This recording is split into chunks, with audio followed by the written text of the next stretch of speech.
Here's the rest of the interview with Kate. I hope you guys are enjoying it. Thanks, Kate. And then the whole like biracial thing really, high school, I guess, it was mostly like you were seen as black, I was seen as black. I went to an all-white high school too for the most part. Yeah, in Grand Rapids? Yes. Were you, okay. Yeah, it was a private school. And there it was fairly, you know, had lots of friends, never had a boyfriend, that sort of thing. Yeah, me too, exactly. I had guys tell me, you know, I would love to date you, my parents would kill me if I brought you home. Really? No one was bold enough to tell me that. It's like, okay, fine, then I won't date you, you know? So it's just kind of like, Did you, like, for me, I mean, I had, like, the exact, without anybody ever telling me that, I had to assume that I wasn't, like, such a horrible person that just no one would date me. It had to have something to do with the fact that I was black, even though... Don't you feel like when you get to in a situation like that, it's like I am just as much part of you as part of this thing that you can't get past, or you could say your parents won't get past, and I think that is, it's kind of valid. Yeah, it's interesting, but it's like yeah, one of those things where a friend of mine in high school, his brother gave a speech one day, and he was talking about being biracial, and he's like, I'm not black, I'm not white. He's like, I'm brown. He's like, I'm the color all of you want to be when you come back from Gulf Shores, and it was hilarious because it's so true. You know, you want to go and lay in the sun and get a tan, but when there's someone who actually was born with a tan, you know, that's I never we draw the line. Never got it. Never quite got it. Because it just doesn't make sense. So it doesn't. It doesn't. You know, and I never really started thinking about biracial until I moved. I went to college out west in Arizona, where everyone thought I was Mexican. So that's when the whole, I get mistaken for, you know, Hispanic almost every day. And when people constantly ask me, well, what are you? What are you? What are you? And you're kind of, I said, you know, I'm mixed.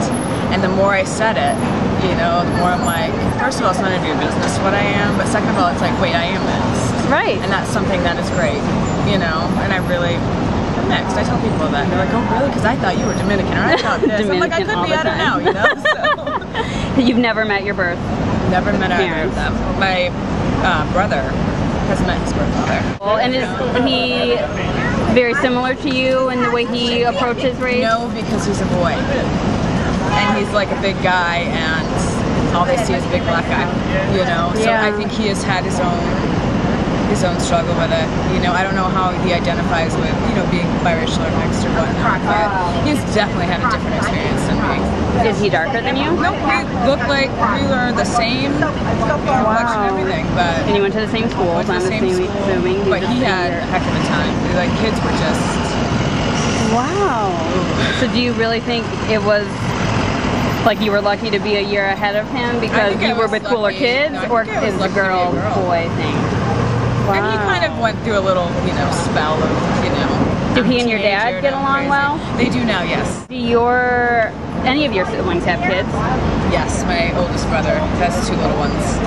And are they old enough to recognize that maybe their Aunt Kate and their uncle, your younger brother, don't look the same? Like, are there any questions have you ever had to say? Not that I've come across yet. My niece, maybe she'll start asking. She's very smart. She's very obsessed with Barack Obama. She's a little blonde thing, very obsessed. Yes, apparently. That's cute. But that might come up later. I have white stepsisters. I call them my sisters, but for clarification. Yeah. And she has 3 kids, and I wonder, like, it's the oldest, which is 5, if there's ever going to be like, why is Tiffany brown? Okay, and I think my last question, although questions always lead to more questions. Yeah. Having a white mother, I mean, growing, you know, your real mother that you lived with, did you ever feel like, because you looked different, like, was there any sort of, I don't really know what I'm asking because my mom was black, and so I always sort of saw myself in my mom, but like to have that feeling like, more recently, there's a different experience for us. Yeah, more recently, it's been, well, who do I look like? Like, I would have traded my parents for the world. Which I think goes back to maybe not so much being biracial, but more being adopted. Yeah. You know, which I've had issues. Not issues, but more recently I'm kind of like, all right, I'm getting up there in age. I might need to know some health stuff. Yeah. And I have a closed adoption, so it's going to be virtually impossible to find out anything.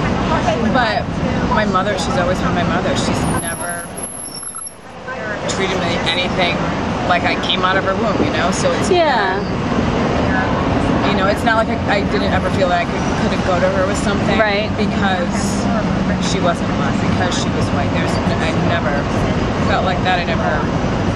And did kids at school ever say, "That's not your mom"? Oh yeah.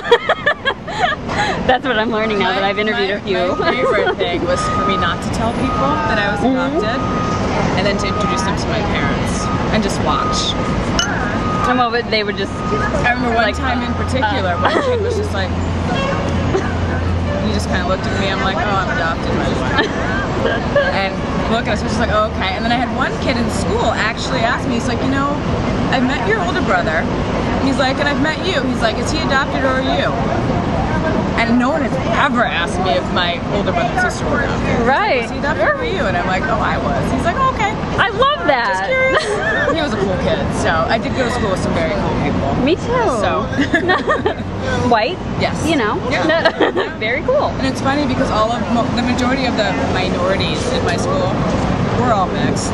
You know, one white parent, one black parent. I didn't really get "What Are You" until I was 21, because that's when I moved here. I got "What Are You" when I was in Arizona. Mostly not people blatantly like, so what are you? It's like the Spanish speaking. I lived in Boston.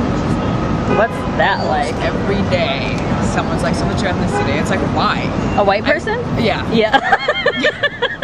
Well, I'm just, you know, Boston. That's what comes to mind for me. Yeah, and it just like, and it wasn't, I don't think anyone was trying to be mean. They were just really curious. They are curious, but and it's why? kind of like, why do you want to know? It's like, because they were like, what am I supposed to think of you? Am I supposed to assume that you like Mary J. Blige and like Tupac? Or am I supposed to assume that you like Selena? Yeah, it's like they just don't know what to do with you. It's funny. It's like I'm biracial. I like hockey. You know?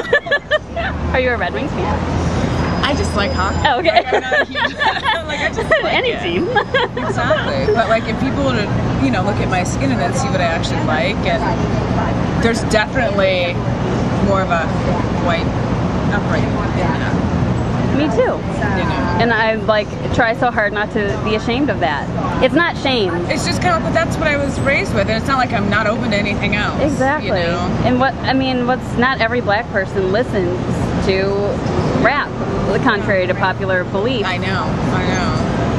And not all white people listen to country. No.